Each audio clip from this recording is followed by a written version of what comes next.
What if the most powerful woman on Wall Street, the one who had everything money could buy, suddenly collapsed, her billion-dollar empire slipping away, and the only person who could save her life was a quiet doctor from Brooklyn who wanted nothing in return? If this story moves you from the very first breath, consider subscribing so you never miss the chapters that follow. Each click means more than you know. It helps keep these healing stories alive. Now begins the chapter text. Approx. 1,500 words. Due to space, I will present it as a continuous narrative, emotionally rich, professionally detailed, seamless. I'll target 1,500 words. The Vietnamese summary at the end won't count. The grand ballroom of the Conrad Hotel in Lower Manhattan shimmered like a temple built to worship power itself. Crystal chandeliers splashed fractured light across polished mahogany tables where hedge fund titans, biotech investors, and journalists in their crisp suits murmured about mergers and clinical trials. Everyone was here for one reason: to hear Alexandra Hayes. At 38, Alexandra, Alex, to those who thought they knew her, was more than a CEO. She was a symbol. She had inherited Hayes Biotech, the company her father had built from scratch, and under her leadership, its value had doubled. The press called her the Iron Queen of Wall Street. She was the woman who never flinched, never faltered, who could shift stock prices with the turn of a phrase and crush an opponent with a look. But beneath the immaculate lines of her Armani suit, something was wrong. Alex gripped the glass podium with manicured fingers, her vision swimming. For weeks, an inexplicable fatigue had gnawed at her bones. Nights had become wars against pain, mornings, rituals of iron-willed determination. She told no one, not her board, not her investors, not even Ethan Caldwell, her COO, and once her fiancé. Her voice was cool when she began, "Hayes Biotech has entered the third phase of clinical trials." Then her throat closed. The words stuck like shards of glass. A murmur rippled through the ballroom. Cameras tilted upward. "Our commitment." She tried again, but the world darkened. She collapsed in front of everyone. Ethan, the board, and 100 flashing cameras. Gasps cracked across the room. A champagne glass shattered. Ethan Caldwell shot to his feet, his sharp jaw tight with something between alarm and calculation. "Call an ambulance!" voices shouted. Within minutes, Alex was on a stretcher, her pale face against white linens, her empire forgotten for the moment. At Mount Sinai Hospital, the air smelled of antiseptic and urgency. Doctors in navy scrubs clustered around her chart. Alexandra Hayes wasn't just a patient. She was a headline, a liability, a national crisis wrapped in human fragility. Dr. Singh, the attending, whispered, "Autoimmune, neurological involvement. Standard immunosuppressants aren't stabilizing. We've already pushed the limits." A nurse adjusted Alex's IV line, her gloved hand trembling. Monitors beeped in steady panic, reminding everyone that no amount of wealth could buy immunity from mortality. Ethan Caldwell arrived minutes later, his designer coat still on his shoulders. His eyes scanned Alex's fragile form, but his mind seemed elsewhere, already calculating risk, public image, shareholder panic. "Do everything," he told Dr. Singh. "Money is not a problem. Call whoever you need. Just fix this." But money was already proving useless. Alex drifted in and out of consciousness. Sometimes she heard voices. Sometimes she saw her father's face in fevered dreams. "Don't give up, Alex," the ghost whispered. "The empire is yours to protect." Across the East River in a modest brick building in Brooklyn Heights, Dr. Ux. Michael Carter was finishing his shift at the Brooklyn Free Clinic. He was 41, tall, with the posture of a man who had once carried weight heavier than his own body. A former Army field surgeon, he had spent years in Afghanistan patching up soldiers under rotor blades and mortar fire. The scars were quieter now, hidden beneath rolled-up sleeves and the creases around his eyes. The clinic was his battlefield today. Uninsured families, immigrants afraid of paperwork, children with coughs that lingered too long. He treated them all with the same gravity as he once treated soldiers on the front lines. As he packed his worn leather bag, his phone buzzed. Unknown number. He almost ignored it, until he heard the urgency in the nurse's voice. "Dr. Carter, Mount Sinai needs you. It's unusual." They ran a cross-match. "Your blood type.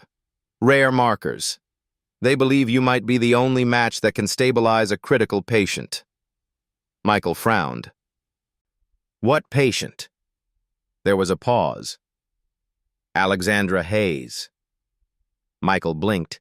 He had seen her face on magazine covers and CNBC tickers. The Iron Queen of Wall Street. A woman who lived galaxies away from his world. "I'll be there in 30 minutes, he said. The ICU lights hummed overhead as Michael entered. Alex lay unconscious, her face gaunt against the pillow.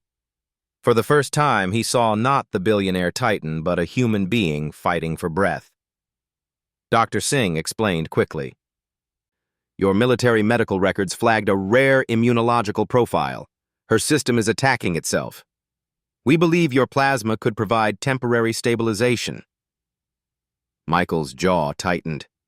He had seen desperation before, in desert tents where soldiers clung to life. He nodded. "Do it." The transfusion began. Red against clear, life flowing from one stranger to another. Hours passed. Monitors steadied. The erratic heart rate slowed. For the first time in days, Alexandra Hayes' body stopped fighting itself. When dawn broke, painting the Manhattan skyline pink and gold, Alex opened her eyes. Weak, disoriented, but alive. She whispered, barely audible, "Who?" But Michael was already gone. He didn't wait for thanks. By the time Ethan arrived with a swarm of attorneys and publicists, the miracle had already occurred. Alex was stabilized. The board would spin it as resilience, as another Hayes biotech triumph. But Alex, drifting in the fog of recovery, caught only fragments. A doctor, Brooklyn, former Army. Somewhere in a modest corner of the city she rarely thought about, a man had given her back her life. And for the first time in decades, Alexandra Hayes, who had measured everything in terms of profit and power, felt the strange, unsettling weight of gratitude. Her story had always been about control. Now it was about something she could not buy, command, or bend. Life. And the man who had just saved hers. The rain had already turned Brooklyn's cracked sidewalks into shimmering mirrors by the time Michael Carter stepped out of the free clinic that night. He pulled his worn trench coat tighter against the chill, the faint smell of bleach and disinfectant clinging to his clothes. Around him, the neighborhood buzzed with the small sounds of survival, car horns, laughter spilling from a corner bodega, the faint rhythm of a saxophone drifting out of a subway entrance. Manhattan glittered across the river like another universe, but Michael no longer belonged to that world. His world was here, among the forgotten. He had left Mount Sinai only hours earlier, after donating the plasma that saved Alexandra Hayes' life. He had walked out of the hospital quietly, avoiding questions, reporters, and lawyers. He wanted no thanks, no publicity. He had learned long ago that recognition didn't heal wounds.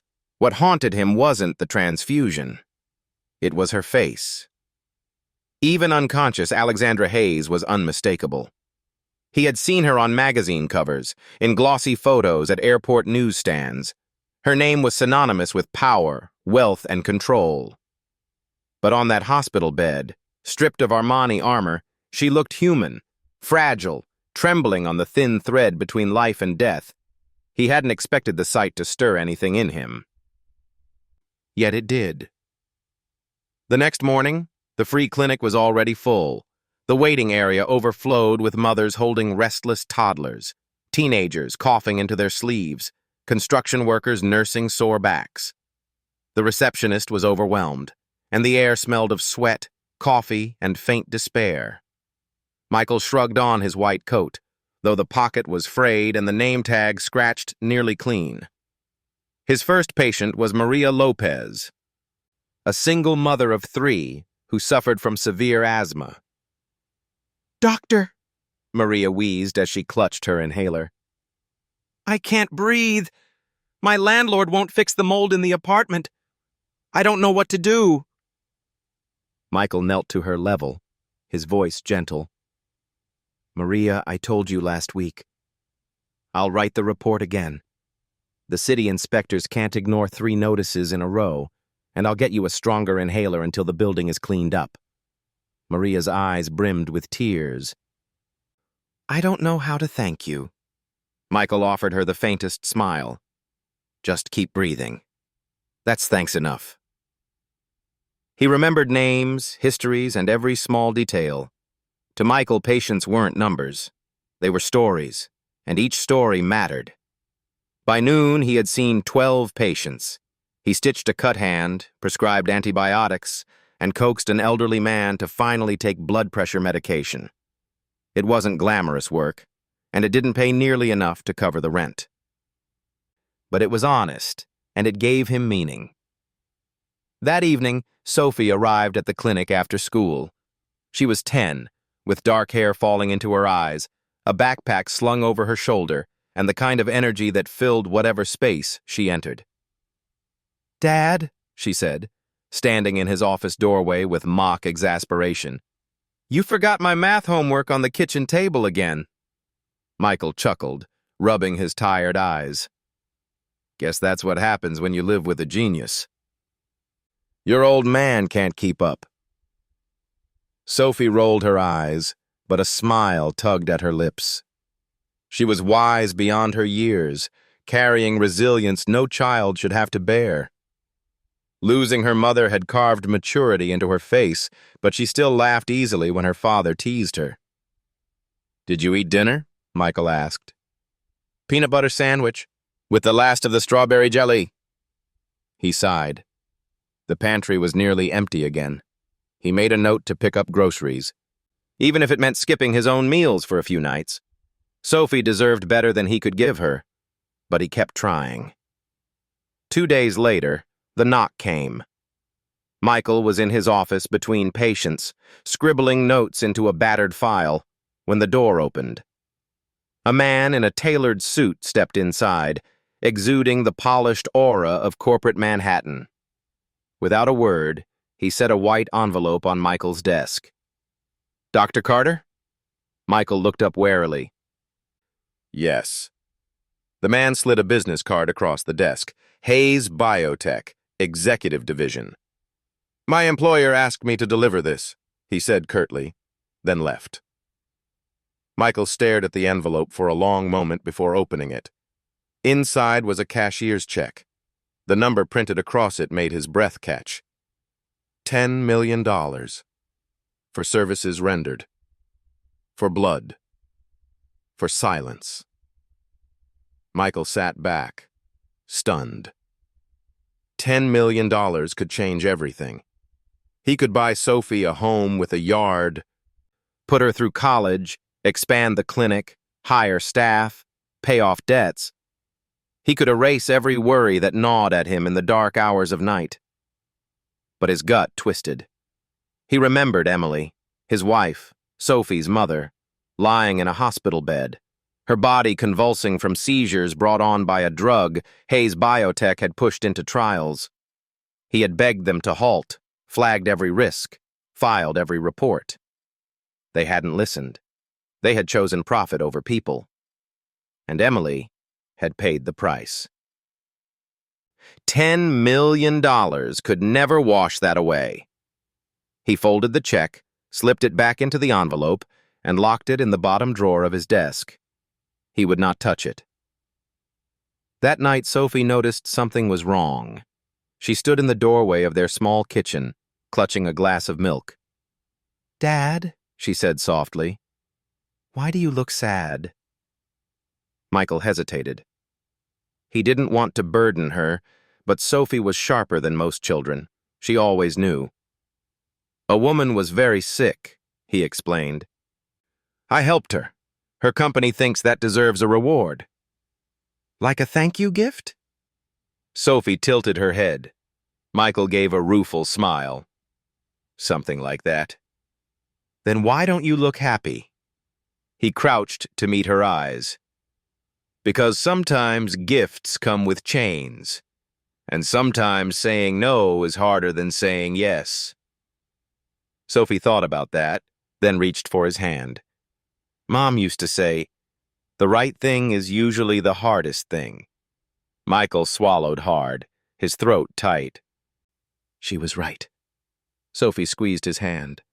"Then you'll do the right thing. You always do." Meanwhile, in Manhattan, Alexandra Hayes was awake. Her body was still weak, her muscles trembling, but her mind was sharp. She had been told about the transfusion, about the rare compatibility that had saved her life. She demanded a name. "Dr. Michael Carter," the nurse said, "from Brooklyn." Brooklyn. The word tasted foreign to her. Her world was penthouses and boardrooms. Brooklyn was another planet. Ethan Caldwell entered her hospital room that evening, flanked by attorneys. He clasped her hand gently, but his smile was taut. "You scared the hell out of us, Alex," he said, though his eyes gleamed with calculation. "The markets dipped the moment the news broke. But we've spun it. The comeback story. Hayes Biotech thrives because you fight like hell. That's the headline." Alex studied him. Once, she had loved Ethan. Once, she had believed in him. Now his voice sounded like strategy, not care. "Who is Dr. Carter?" she asked. Ethan hesitated. "Some army doctor. Runs a free clinic. He refused the check." "Refused?" Alex frowned. $10 million? Ethan nodded, annoyed. "Walked away like he wanted nothing to do with us, which works to our advantage. No strings." But Alex couldn't let it go. In her world, no one ever walked away from $10 million. Why had he? Back in Brooklyn, Michael stitched another wound, prescribed another antibiotic, and soothed another frightened child. Yet every action felt heavier. He told himself he would never see Alexandra Hayes again. Their worlds did not intersect. She had her empire. He had Sophie. That was enough. But late at night, when he couldn't sleep, he remembered the moment she opened her eyes, the faint whisper of her voice, and the weight of gratitude he had not expected to see in her expression. He told himself it didn't matter. But deep down, he knew destiny had just drawn a line between them, and it would not fade. The morning air in Manhattan was as sharp as glass. Alexandra Hayes stood before the floor-to-ceiling windows of her penthouse overlooking Central Park. A silk robe wrapped around her frail body. The city glittered below, but she felt no power from its hum. For the first time in her life, the skyline looked like something she might lose. Her father's empire, her empire, had been built on control. And yet, the thing she couldn't control was inside her. Her body, her blood, had turned traitor. She sipped coffee she didn't taste and stared at the slim file her assistant had delivered at dawn. On its cover was a single name, Dr. Michael Carter. The dossier was thin compared to the weight of the man's act. Army service records, commendations for battlefield surgery in Afghanistan, discharged honorably, now working at a free clinic in Brooklyn Heights, a widower, one daughter, age 10. No debts. No scandal, no weakness to exploit. But one note stopped her. Refused a $10 million check. Alex slammed the folder shut. In her world, no one refused that kind of money. No one. She was Alexandra Hayes. People begged to be near her, begged for scraps of power or capital. They didn't walk away, and certainly not some doctor from a crumbling clinic across the river. She had to see him, not to thank him. Gratitude wasn't in her vocabulary. No, she needed to understand. The Brooklyn Free Clinic was nothing like the world Alex knew. Its waiting room was crowded, the walls peeling, the fluorescent lights buzzing overhead. Children clutched stuffed animals. Mothers whispered in Spanish. Men in work boots leaned against cracked plastic chairs. She walked in wearing a charcoal coat and heels that clicked sharply against the linoleum. Conversations stilled, heads turned. Alexandra Hayes, whose face had been on the cover of Forbes only last month, did not belong here. "I'm looking for Dr. Carter," she said to the stunned receptionist. Michael appeared from the hallway, stethoscope around his neck, sleeves rolled up. His eyes froze when they landed on her. "Ms. Hayes." His tone was flat. "Dr. Carter." The silence stretched. The patients stared as if watching two actors on a stage. Finally, Michael gestured to his office. Inside. The office was hardly larger than a walk-in closet. A second-hand desk sagged under piles of patient charts. An anatomical poster peeled at the corners. On the shelf sat a single-framed photo of a girl, Sophie, smiling shyly in a school uniform. Alex took in the room with faint disbelief. "This is where you work?" Michael leaned against the desk, arms crossed. "What do you want, Ms. Hayes?"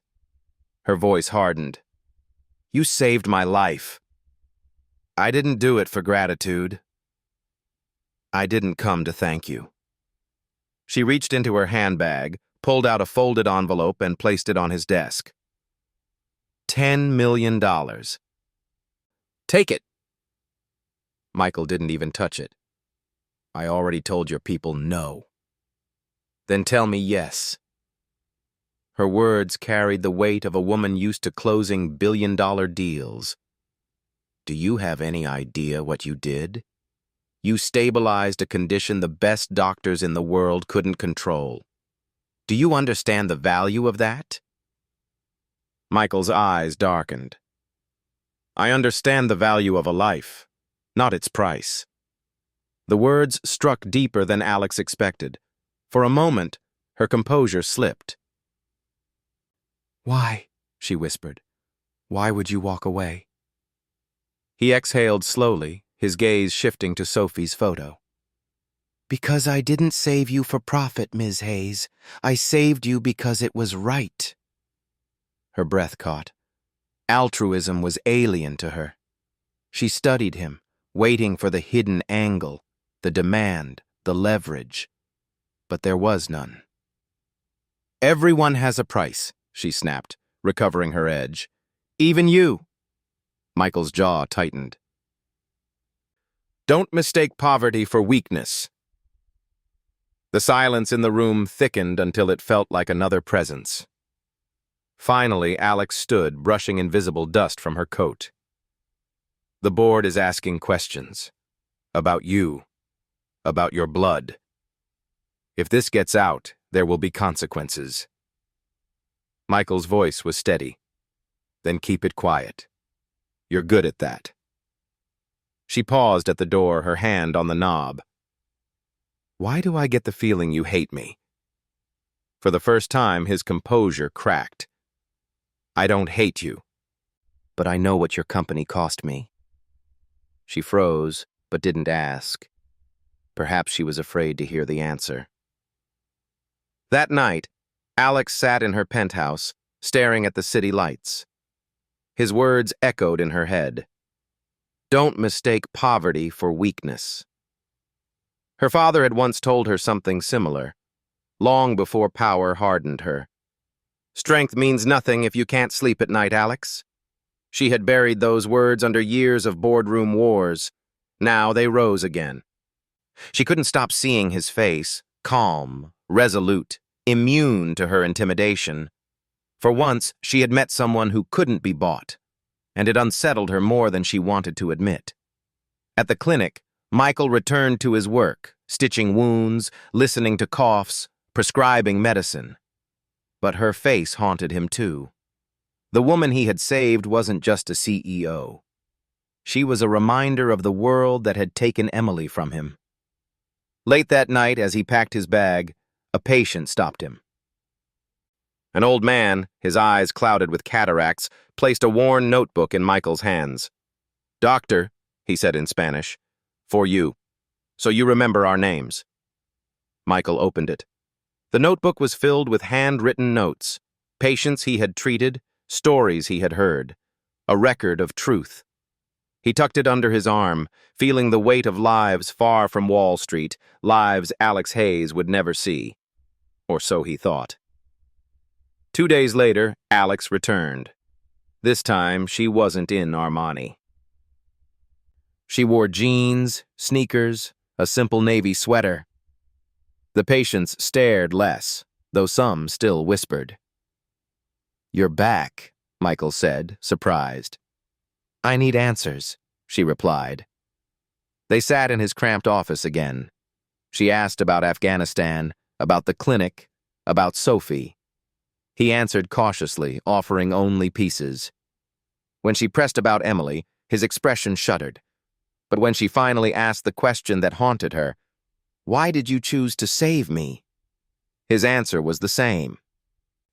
Because it was right. That night, Alex returned to her penthouse with more questions than she had brought. For the first time in her career, she realized there were battles money couldn't win. Some battles were fought in silence, with choices that scarred the soul, and Michael Carter had already chosen his side. She wasn't sure yet whether she wanted to fight him or join him. The boardroom at Hayes Biotech's Manhattan headquarters gleamed with sterile perfection. A long mahogany table stretched across the room, surrounded by leather chairs filled with some of the sharpest minds and sharpest knives in corporate America. Floor-to-ceiling windows revealed the skyline, but inside, the air smelled of fear and ambition. At the head of the table sat Alexandra Hayes, pale but defiant, her posture hiding the tremors still racking her body. Weeks had passed since her collapse, and though the transfusions had stabilized her, she remained fragile. Her empire, however, could not afford fragility. "Markets are nervous," a board member began, flipping through a sheaf of reports. "Share prices dipped 12% after your collapse. Hedge funds are circling." Another chimed in, voice low and cutting. "Investors need reassurance. They need proof Hayes Biotech is still capable of leading the future of medicine." All eyes turned to Ethan Caldwell. Ethan leaned forward, his silver tie perfectly knotted, his smile polished like a blade. "We have that proof. We've been developing a gene editing therapy, CRISPR variant, designed for autoimmune disorders like Alexandra's. Early results are promising. If Alex agrees to become the first trial subject, we control the narrative. The Iron Queen fights back. Investors will eat it up." A murmur swept the room. Risky, brilliant, ruthless. Classic Hayes Biotech. Alex's hands tightened in her lap. "A human trial that hasn't passed safety review?" Ethan spread his hands. "It's bold, yes. But boldness is what saves empires. You've built your career on that." His eyes gleamed. "This is the engagement clause, Alex. You pledge yourself to the company, body and soul, and in return, the company pledges to keep you alive and in power." The words chilled her. Engagement clause. It sounded less like medicine and more like a contract with the devil. One board member cleared her throat. "There are liabilities. If it fails..." Ethan cut her off. "If it fails..." The world sees Alexandra Hayes as a warrior who fought with every weapon available. If it succeeds, we dominate the biotech market for decades. Silence settled, The trap was elegant, refuse, and she looked weak. Accept, and she risked becoming a martyr for her own company. Alex forced herself to speak evenly. I'll consider it. Ethan's smile widened. Later that night, Alex found herself in the quiet hallways of the Brooklyn Free Clinic. She had come unannounced, her driver dropping her off in the rain. She didn't know why she was here, only that Ethan's proposal had left her suffocating, and the only person who seemed to see past her armor was Michael Carter.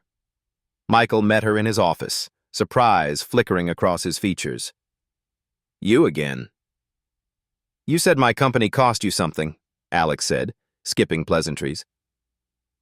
What did you mean? Michael hesitated. His eyes shifted to the photo of Sophie.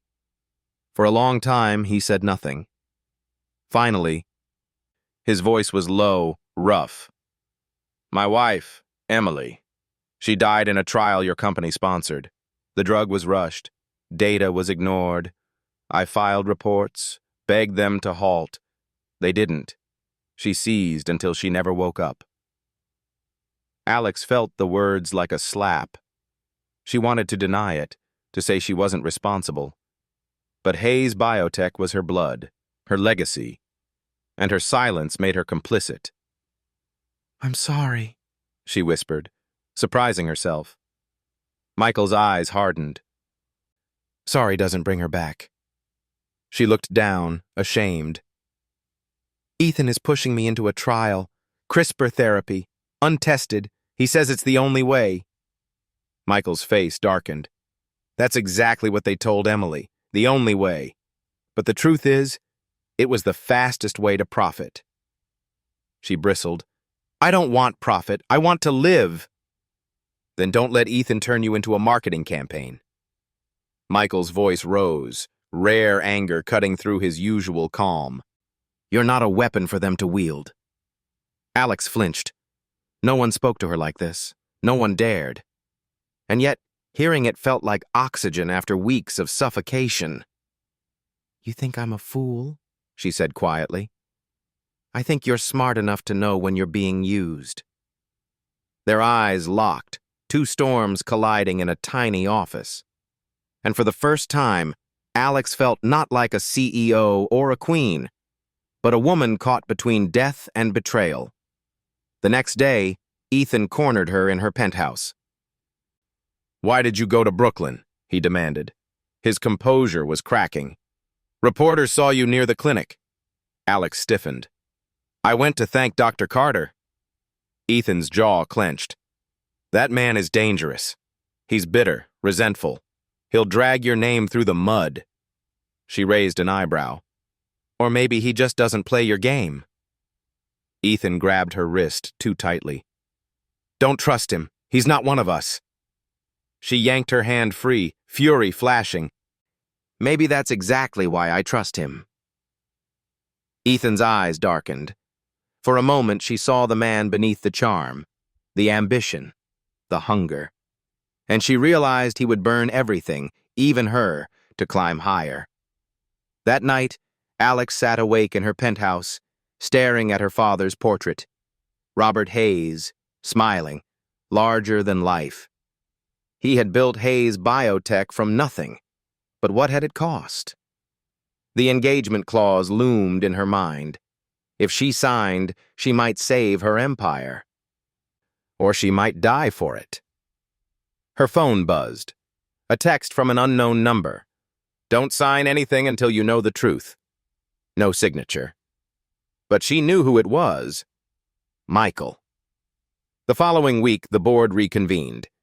Ethan laid the CRISPR contract on the table, a single sheet of paper that shimmered with promise and peril.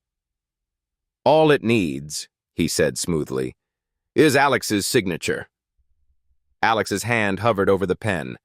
Cameras waited outside. The world was ready for a headline. But in her chest, Michael's words echoed, You're not a weapon for them to wield. Her hand trembled.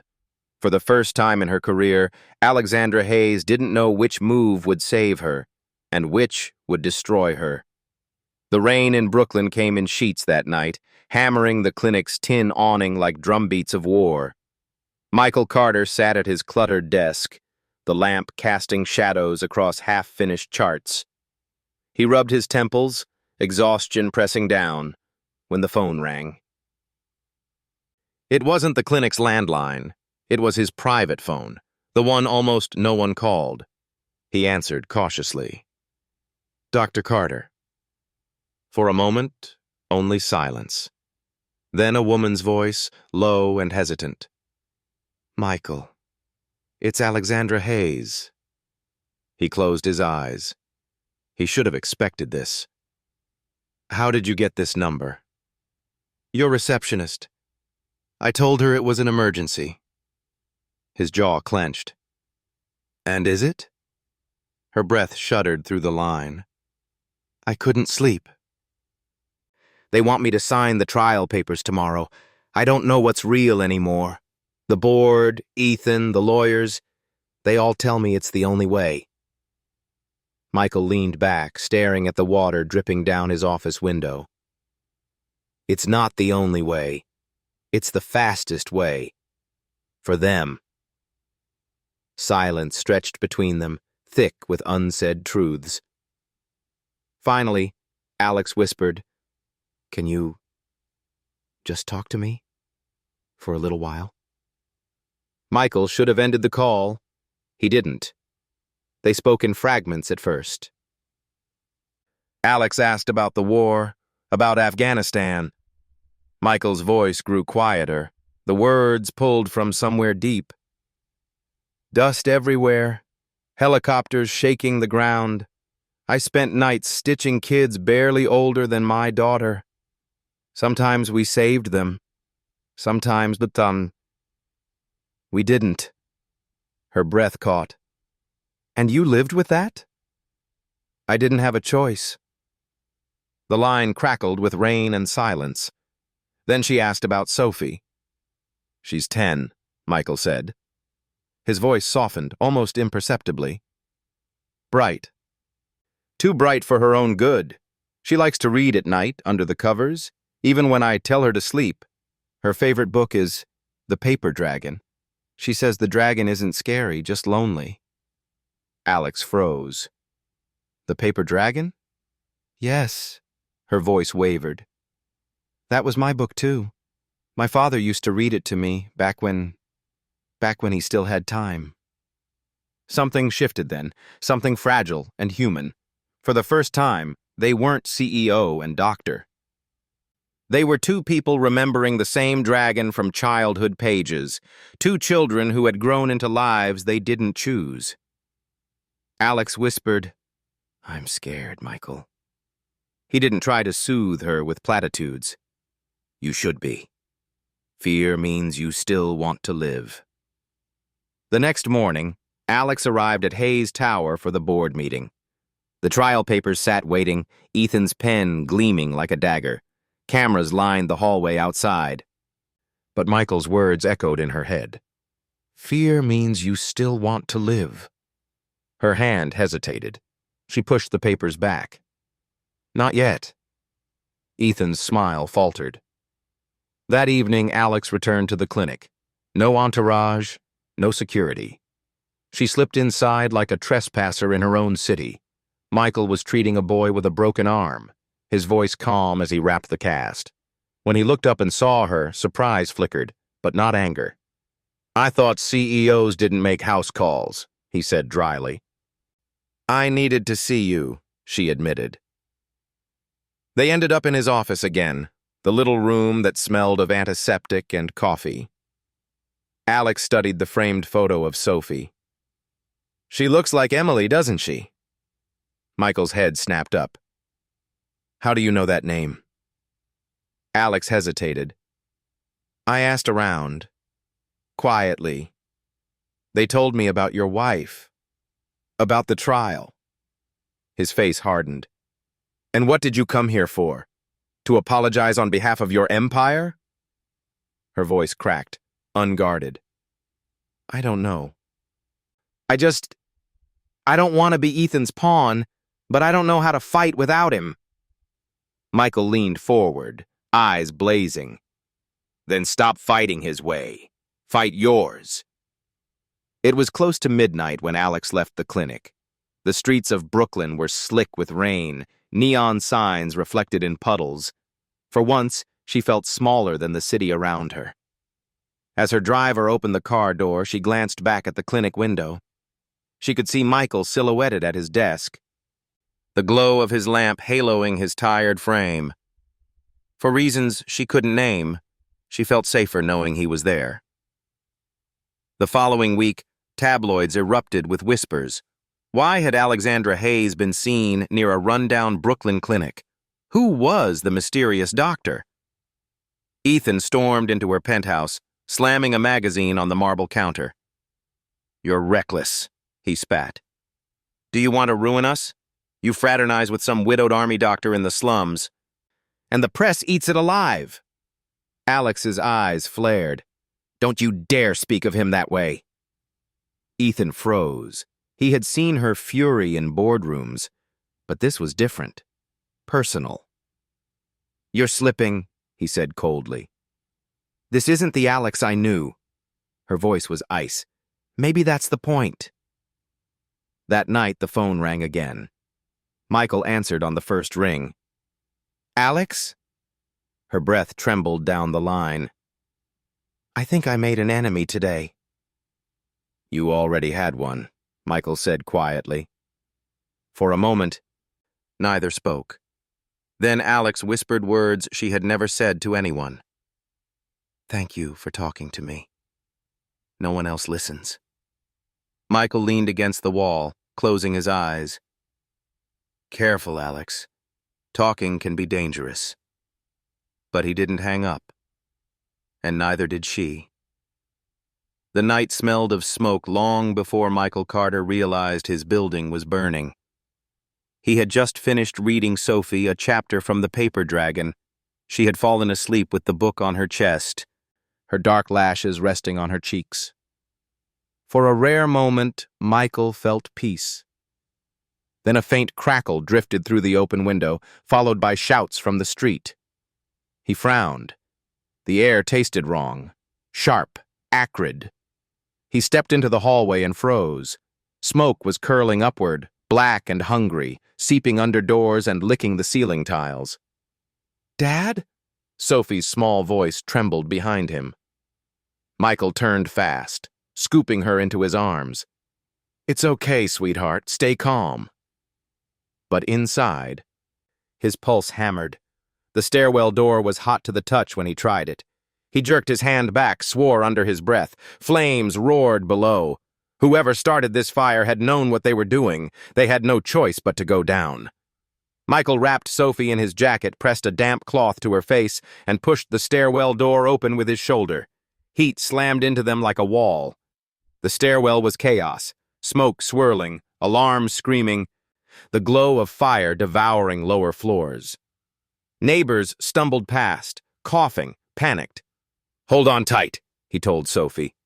He carried her against his chest and started down, step by careful step. His lungs burned, his vision blurred, but his body remembered Afghanistan, remembered dragging wounded soldiers through burning wreckage. "Daddy, I'm scared!" Sophie cried into his shirt. "I've got you," he said hoarsely. "Nothing will happen to you. Not while I'm here." On the street below, fire engines wailed, red lights slicing the night. Crowds gathered, pointing, shouting. Among them stood Alexandra Hayes. She had come to see Michael, an impulse she couldn't explain. But when her car turned onto the block, she saw smoke pouring from the building, and her heart stopped. "Michael!" she screamed, though her voice was lost in the sirens. She pushed through the crowd, her heels sinking into ash. Her bodyguards tried to hold her back, but she broke free, eyes locked on the stairwell windows glowing with fire. And then she saw him. Michael emerged from the smoke, shirt blackened, carrying Sophie in his arms. His face was streaked with soot, his eyes fierce. He stumbled onto the pavement as firefighters rushed to take Sophie. "Dad!" Sophie sobbed, clinging to him until her small hands were pried away. Michael collapsed to his knees, coughing, but still tried to push Sophie toward safety. Only then did he see Alex. She was running to him, her face pale with terror. "Michael!" Their eyes met through the chaos. For the first time, Alex saw the raw truth of him. Not the quiet doctor, not the stubborn man who refused her money, but a father who would walk through fire to save his child. And Michael, through the haze, saw her standing there, powerless, frightened, but reaching for him as though his survival mattered to her. Hours later, in the emergency shelter set up by the Red Cross, Sophie slept on a cot, wrapped in a donated blanket. Michael sat beside her, his hands bandaged, his lungs still aching. Alex sat across from him, silent. The smell of smoke clung to them both. Finally, she spoke. "That wasn't an accident." Michael's jaw tightened. "No. Someone wanted us out. Maybe dead." She didn't ask who. They both knew Ethan's shadow stretched long. "You can't stay here," Alex said firmly. "I'll get you a place. Safer. Somewhere he can't touch you." Michael shook his head. "No charity." Her eyes blazed. "This isn't charity. It's survival, don't you see? He'll keep coming. You think Ethan cares about Sophie? About you? He sees you as a threat." Michael looked at his sleeping daughter, his chest constricted. He had sworn never to let Sophie live in fear. Yet fear was already here, filling the air like smoke. At last he nodded once. "For Sophie, not for me." The next morning, Alex drove them herself to a modest motel on the outskirts of Queens. No reporters, no security cameras, just anonymity. Sophie clung to her father, but her eyes studied Alex with a child's quiet wisdom.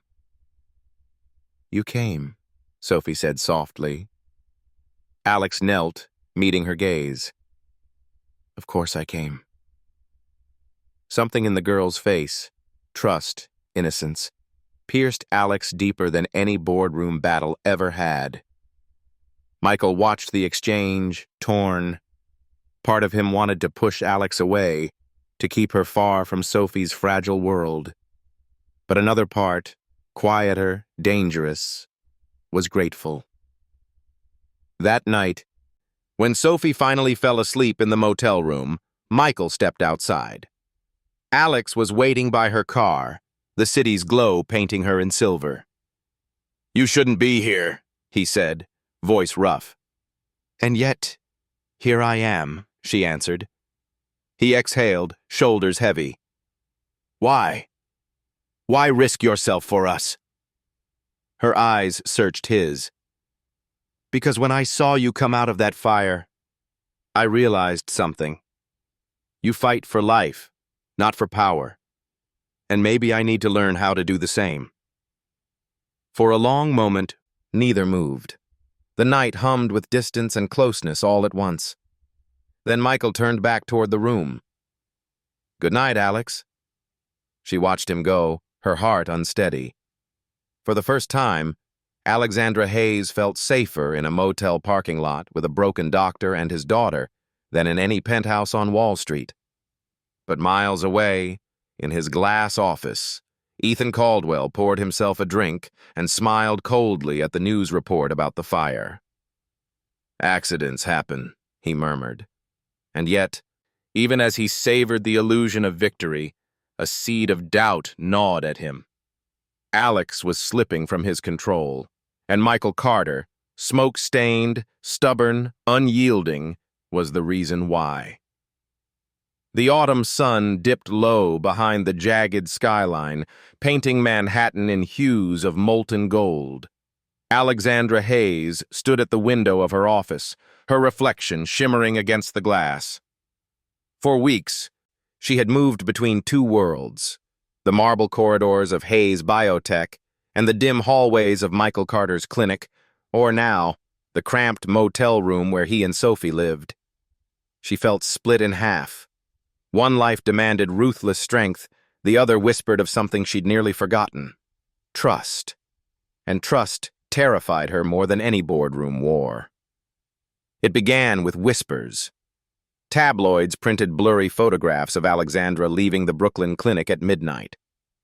Headline after headline screamed scandal. Billionaire CEO linked to disgraced army doctor. Alexandra Hayes, savior or secret affair? At first, Alex ignored them, but the board noticed. Investors noticed. Ethan Caldwell noticed. He stormed into her office one morning, his smile razor sharp. "Congratulations, Alex. You've made page 6. She didn't look up from her papers. "You're enjoying this." "Enjoying?" He laughed coldly. "No, but I am capitalizing." "Do you have any idea what Carter's history looks like under a microscope?" Her head snapped up. "What are you talking about?" Ethan slid a folder across her desk. Inside were printed reports, highlighted in damning yellow. Medical negligence, unapproved treatment protocols, a connection to the failed trial that killed Emily Carter. Michael's wife. Alex's throat tightened. "Where did you get this?" "Public record, buried but real. Carter isn't a saint, Alex. He's dangerous. And now the world thinks you've tethered yourself to him. You need to cut ties, publicly, decisively, before he drags you down with him." Her fingers trembled on the paper. She wanted to shred it, to deny every word. But doubt gnawed at her. Could Ethan be right? That evening, she went to the motel. Sophie greeted her at the door, hair tangled, pajamas too big for her frame. The girl's eyes lit up when she saw Alex. "You came," Sophie whispered, as if Alex's presence was a secret worth protecting. Alex smiled faintly and stepped inside. Michael was at the small table, bent over the notebook filled with patient stories. When he saw Alex, his expression flickered, something between relief and wariness. "Long day?" he asked. "Longer than most," she admitted, sinking into the chair across from him. For a moment, she just watched Sophie hum to herself as she colored, oblivious to the weight in the room. Finally, Alex pulled the folder from her bag and slid it across the table. "Ethan gave me this." Michael's jaw clenched before he even opened it. His eyes skimmed the highlighted accusations, and his face hardened. "Lies?" she pressed. "Or truth?" His silence stretched. Sophie's humming seemed louder in the gap. "Michael," Alex whispered, "I need to know." At last he spoke. His voice was low, rough. "The reports are twisted versions of the truth. Yes, I pushed for treatments in Afghanistan that weren't FDA approved, because soldiers were dying in my arms. Yes, I fought for Emily to have access to a drug trial, because it was the only chance she had left. But negligence? No. I would never gamble with a life, not hers, not anyone's." Her chest ached. "Then why didn't you fight back? Clear your name." He looked at Sophie, asleep now on the couch, her coloring book slipping from her hands. "Because clearing my name meant reliving her death."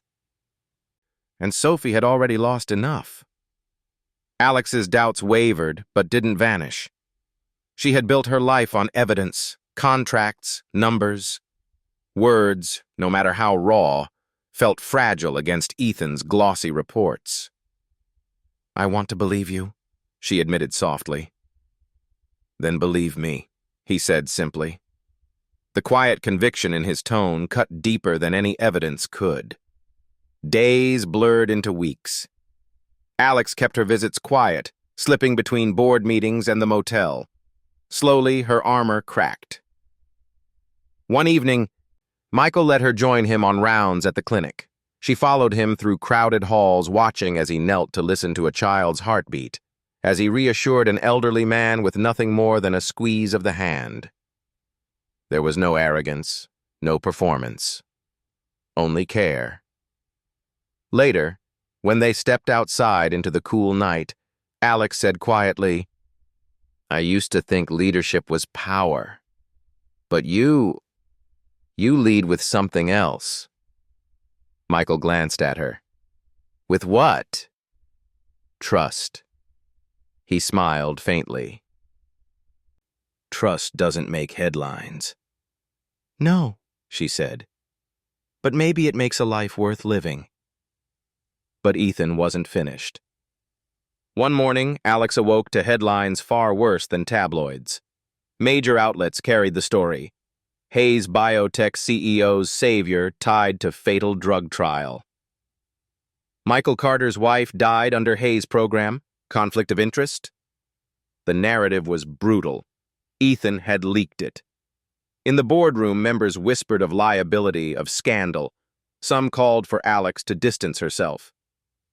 Ethan cornered her afterward, his voice silken. "You see now? He'll ruin you. Sign the CRISPR contract. Show them you belong with us, not with him." Alex stood frozen. Ethan's smile gleamed, the smile of a man who thought he had won. But in her chest, Michael's words echoed again. "I would never gamble with a life." She wasn't ready to choose, not yet. But she knew this. Ethan's mask was slipping, and Michael's truth, raw and imperfect, felt closer to real than anything she had heard in years. That night, she found herself outside the motel again. Michael opened the door, weariness etched into his face. "They've dragged your name through the mud," she said. "I know." "Why don't you fight?" she demanded. He looked at her steadily. "Because I don't need to prove myself to Ethan Caldwell, or to the board. The only people who matter are the ones I can still save." She stared at him, searching for weakness, for pretense. There was none. And for the first time, Alexandra Hayes realized she trusted him more than she trusted herself. The monitors screamed before Alexandra Hayes realized she was falling. She had been in her office, mid-sentence during a board presentation, when a wave of dizziness struck like a hammer. Her knees buckled, her vision tunneled, and she gasped as darkness closed in. The last thing she saw was Ethan Caldwell's face, sharp, cold, satisfied. Then everything went black. "Code Blue? CEO's office!" The words ricocheted through the corridors of Hayes Tower like gunfire. Within minutes, paramedics swarmed the floor. Reporters who had been camped in the lobby surged toward the elevators, cameras flashing. Alex's body lay on the polished conference table, her skin pale, her pulse erratic. An oxygen mask covered her face. The company's most powerful asset was dying in its own boardroom. Michael Carter was at the clinic when the call came. A nurse rushed in, breathless. "Dr. Carter, it's Mount Sinai. They're asking for you specifically. Alexandra Hayes, she's coding. They said only your plasma markers stabilized her last time. Without you, she won't make it." Michael froze. He had sworn to stay away from her world, especially after Ethan's smear campaign. But now Alex's life was collapsing again, and the system was calling his name. He grabbed his bag. "Tell them I'm on my way." The ER was chaos when Michael arrived. Nurses shouted vitals. Machines beeped in angry chorus. IV lines snaked across the floor. Alex convulsed on the bed, her body rebelling against itself. Dr. Singh spotted Michael and rushed over. "Her antibodies spiked. Conventional treatments are failing. We need another transfusion, now." Michael rolled up his sleeve without hesitation. "Do it." Within minutes, his blood was flowing into her veins again.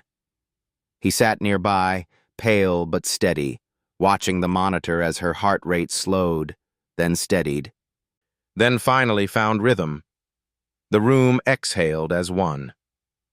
Alexandra Hayes lived. Hours later, Alex woke in the dim ICU, her throat dry, her body trembling. The first thing she saw was Michael sitting at her bedside, dark circles under his eyes, a bandage on his arm. "You again," she whispered, voice rasping. Me again, he said softly. For a moment, she just stared at him. The man Ethan had painted as reckless, dangerous, yet here he was, saving her life for the second time. Why? She whispered. Why keep doing this? After everything they've said about you? He met her gaze steadily. Because your life matters. Not to Ethan, not to the board, not to the stock market. To you.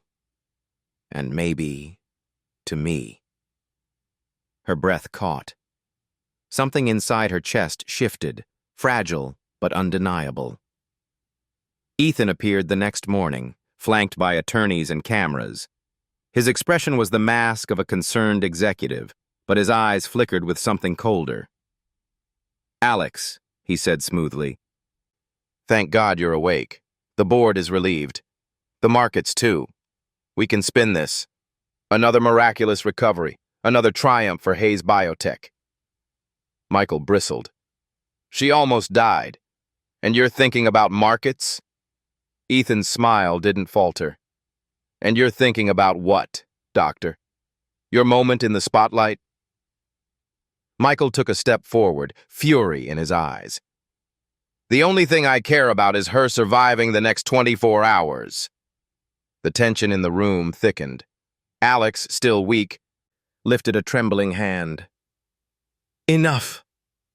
Her voice, though soft, carried the weight of command. Ethan stepped back, his mask cracking just enough for Michael to see the contempt beneath.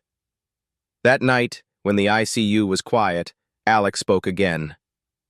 I saw his face, Michael, when I collapsed. Ethan wasn't surprised. He looked almost relieved. Michael's jaw tightened. Then you know what I've been trying to tell you.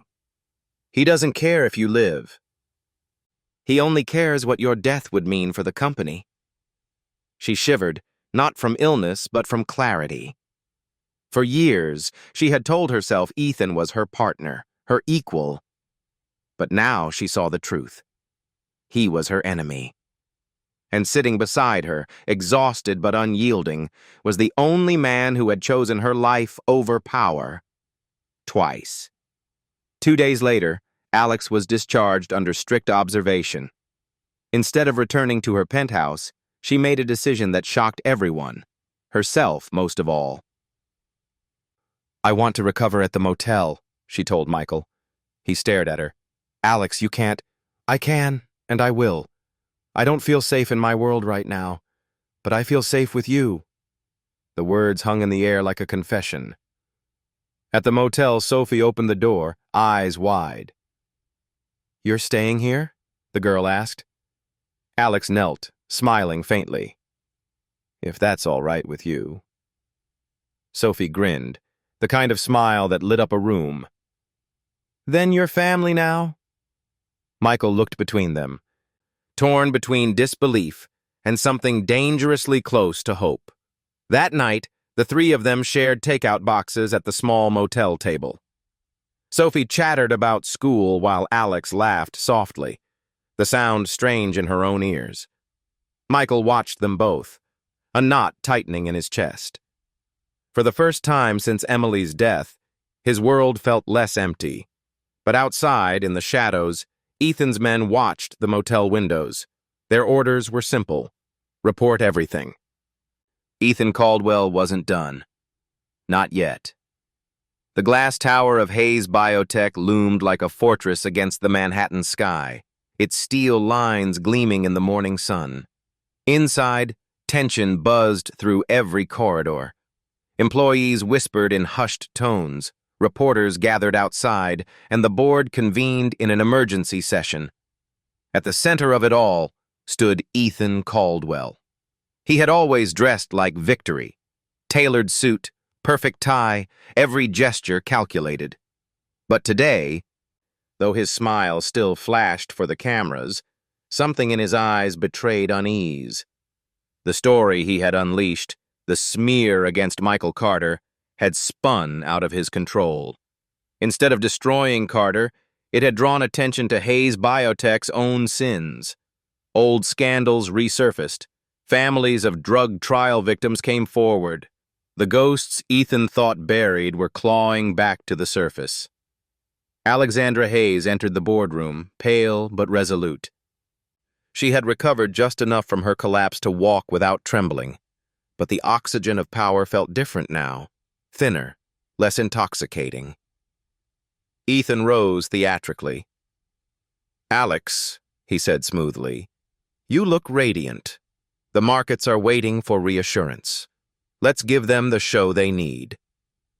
She didn't sit. Instead, she dropped a folder onto the table, its pages fanned out, stamped with seals and signatures. "Internal investigations," she said coldly. "Financial irregularities. Data manipulation. All tied back to you, Ethan." A ripple of shock spread through the board. Ethan's smile didn't falter, but his jaw tightened. "Desperation doesn't suit you, Alex. These are fabrications. Carter's influence, no doubt." "No," she said sharply. "These are facts. Facts you buried. Facts you thought no one would find." She met every gaze in the room. "But I found them." The memory of how she had found them burned in her mind. 2 nights earlier, in the motel, Michael had handed her a weathered notebook, his notebook, filled with years of patient stories, personal notes, fragments of truth. "Read the entry about Emily," he had said quietly. And she had. In his precise handwriting, he had recorded every detail: dates, dosages, warnings ignored, signatures of executives who pushed the trial forward. Ethan's signature among them. It was the proof Alex needed. Proof that Michael's wife had not died by chance. Proof that Ethan had gambled with lives for profit. For the first time, Alex understood what Michael meant when he said, "I don't need to prove myself to Ethan. The truth will prove itself." And now, standing in the boardroom, she wielded that truth like a blade. Ethan laughed, but the sound was brittle. "Even if any of that were true, the board won't side with a dying woman over the man who kept this company afloat." A voice rose from the far end of the table. An older board member, once one of Ethan's staunchest allies. "Enough, Caldwell. We've tolerated your ambition because it served us. But this," he tapped the papers Alex had laid down, "this crosses a line. You put us all at risk." Others murmured in agreement. Ethan's eyes flicked around the table, realizing the shift. The empire he thought he commanded was slipping through his fingers. "You can't do this," he snarled. "Without me, Hayes Biotech falls." Alex's voice was steady. "Then maybe it deserves to." The vote was swift, merciless. By unanimous decision, Ethan Caldwell was stripped of his position, his access revoked, his name tainted. Security entered the boardroom. For the first time, Ethan's composure cracked. "You'll regret this, Alex," he hissed, as the guards took his arms. "You think Carter saved you? He'll ruin you. He'll ruin everything." She didn't flinch. "No, Ethan. You ruined yourself." As the doors closed behind him, silence filled the room. For years, Ethan had been the loudest voice, the sharpest knife. Now there was only absence, heavy and echoing. Later that evening, Ethan's downfall dominated the news cycle. Anchors spoke of fraud, negligence, criminal investigation. Share prices wavered but did not collapse. Investors had already begun to whisper that Alexandra Hayes, tempered by fire and nearly death, might emerge stronger without her second-in-command. But for Alex, victory felt hollow. She returned to the motel, exhausted, her heart heavier than the headlines suggested. Michael was waiting outside, leaning against the railing, the night air cool around him. "It's done," she said simply. "I saw," he replied. For a long moment, they just looked at each other. The war with Ethan was ending, but the war inside them was not. Meanwhile, Ethan Caldwell sat alone in his penthouse, stripped of title, stripped of power. Boxes lay scattered where assistants had packed his office into cardboard shame. Screens that once flashed market victories now glowed with news feeds denouncing his name. He poured himself a drink, his hand trembling. He had spent his life climbing, burning everything in his path, convinced he could never fall. But now, staring at his own reflection in the glass, he saw not the conqueror he imagined, only a hollow man with nothing left. For the first time in decades, Ethan Caldwell felt fear. The next morning, reporters camped outside Hayes Tower as Alex entered, flanked not by Ethan, not by lawyers, but by quiet conviction. She addressed the cameras with words no one expected. "We made mistakes," she admitted. "Hayes Biotech has failed lives in pursuit of profit. That ends now. From this day forward, we choose transparency. We choose truth." Her voice trembled but did not break. And in the crowd, unseen by the cameras, Michael watched with Sophie's hand in his. For the first time, he believed Alexandra Hayes was no longer the Iron Queen he despised. She was becoming something else, someone who might deserve a second chance. But deep inside, Alex knew the battle wasn't over. Ethan might be finished publicly, but men like him rarely disappeared quietly. Still, tonight, for the first time, she could breathe. The first snow of winter fell over Manhattan like a quiet benediction. Flakes drifted past the windows of Hayes Tower, softening its edges, veiling the city in a silence rare for New York. Inside, Alexandra Hayes stood at the podium of the company auditorium, facing a sea of employees, investors, and press. She was thinner, paler, the illness still etched into her bones, but her voice carried strength. "Hayes Biotech was built on innovation," she said. "But somewhere along the way, we forgot the people behind the numbers. We let ambition blind us. That ends today." Her eyes scanned the crowd, steady. "We will reform.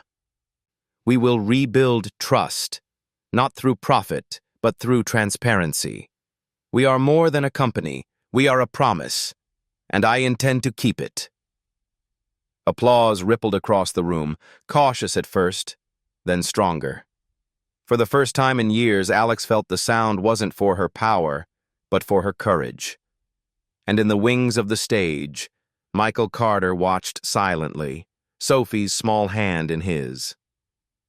After the conference, Alex found them waiting in the quiet hallway. Sophie ran to her, hugging her waist. "You did it," the girl whispered. Alex knelt, smiling faintly. "Maybe. Or maybe it's just the beginning." Michael studied her, his expression unreadable. "You spoke truth. That matters." She searched his face. "Do you believe me now?" He hesitated, then nodded once. "I believe you want to change. That's enough for today." The words warmed her more than applause ever could. Weeks passed. Alex split her time between rebuilding the company and returning to the motel where Michael and Sophie still stayed. Slowly, a rhythm emerged. Shared dinners, late-night conversations, moments that blurred the line between survival and something deeper. But shadows lingered. One night, as Alex helped Sophie with homework, Michael pulled her aside. "What happens when this stops being temporary?" She frowned. "What do you mean?" "You're Alexandra Hayes. Penthouse, power, boardrooms.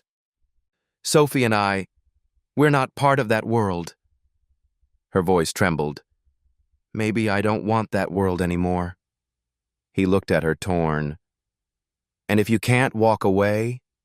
If one day they demand you choose between us and them?" The question sliced through her. She had fought Ethan, fought her illness, fought herself, but she hadn't yet fought the truth of what a future with Michael meant. The reckoning came sooner than she expected. A summons from the federal investigation landed on her desk. Hayes Biotech executives were called to testify on past misconduct. Alex's name was listed. Though she had turned evidence against Ethan, she was still CEO when the failures occurred. She could deny, deflect, hide. But that would undo everything she had promised. That night, she told Michael. He listened silently, then said, "You know what you have to do." Her throat tightened. "If I testify, the company might fall. Everything my father built? Gone." Michael's eyes softened. "Alex, maybe it's not about what he built. Maybe it's about what you'll build after." For the first time, she realized the truth. Reckoning wasn't about preserving the past. It was about freeing the future. The courtroom was packed on the day of her testimony. Cameras flashed, reporters jostled. Alex sat at the witness stand, hand raised, oath sworn. "Do you swear to tell the truth?" "I do." Questions rained down about data manipulation, ignored safety reports, Emily Carter's death. Her heart clenched at Michael's name in the record, at the shadow of the woman he had lost. And then came the hardest question. "Ms. Hayes, as CEO, do you accept responsibility for the failures of Hayes Biotech?" The room held its breath. Alex closed her eyes. She thought of her father, of Ethan, of Michael and Sophie. When she opened them, her voice was steady. "Yes, I accept responsibility." Gasps rippled. The board shifted uncomfortably. But Alex felt lighter, as if shackles had broken. "Then what will you do now?" the attorney pressed. Alex lifted her chin. "I will do what I should have done long ago. Tell the truth. Heal what we broke. Even if it costs me everything." The fallout was immediate. Headlines blazed. "Iron Queen admits responsibility." "Alexandra Hayes, the fall or the beginning?" Stocks wavered. Lawsuits loomed. Yet something unexpected happened. Patients' families began sending letters, not of rage, but of thanks. For the first time, someone at Hayes Biotech had said the words they had waited years to hear. "We were wrong." And in Brooklyn, at the clinic, Michael read those letters with quiet awe. "She did it," Sophie whispered. "Yes," Michael murmured. "She did." One evening, after the storm had calmed, Alex came to the clinic. She found Michael in his office, bent over charts. "I thought you'd be in meetings," he said without looking up. "I walked out," she replied. He glanced up, surprised. "You?" "Yes. Because for once I realized the most important meeting I could have is here." She stepped closer. "Michael, I don't know what happens next. Maybe the company survives. Maybe it doesn't. But I know this. I don't want to fight anymore. Not with you." Silence stretched. Then, slowly, he stood. "I don't want to fight either," he admitted. Their eyes met. For months they had circled each other, bound by gratitude, torn by doubt. Now, at last, the distance closed. When Michael's hand brushed hers, it wasn't a contract or a transaction. It was trust. Fragile, unbuyable, real. And when he kissed her, it was less a beginning than a promise. That two broken lives could become something whole. Far across the city, Ethan Caldwell sat alone in a dark bar, watching Alex's testimony replay on a cracked television. His empire gone, his name ruined, his reflection hollow. The man with two faces had finally lost both. Months later, spring returned. The clinic was bustling, Sophie laughing in the waiting room. Alex walked through the door not as a CEO escaping her world, but as someone who belonged. Michael looked up. a rare smile breaking across his face. And for the first time, Alexandra Hayes believed she was no longer the Iron Queen. She was simply Alex, and she was finally free. And so, under the branches of an old oak tree, love was chosen over fear, forgiveness over grief, and life over silence. Alexandra, Michael, and Sophie built a family not from wealth or power, but from the courage to love again. If you've stayed with us until the very end of this journey, thank you. Your presence here means more than words. Every story becomes brighter because someone chooses to listen, to feel, to believe. If this story touched your heart, I warmly invite you to subscribe. One small click is a quiet way of saying, I want more stories of hope, of healing, of love. And for us, it makes all the difference. From my heart to yours, thank you for being here. Until the next story, may you always carry a little blood of hope in your own life.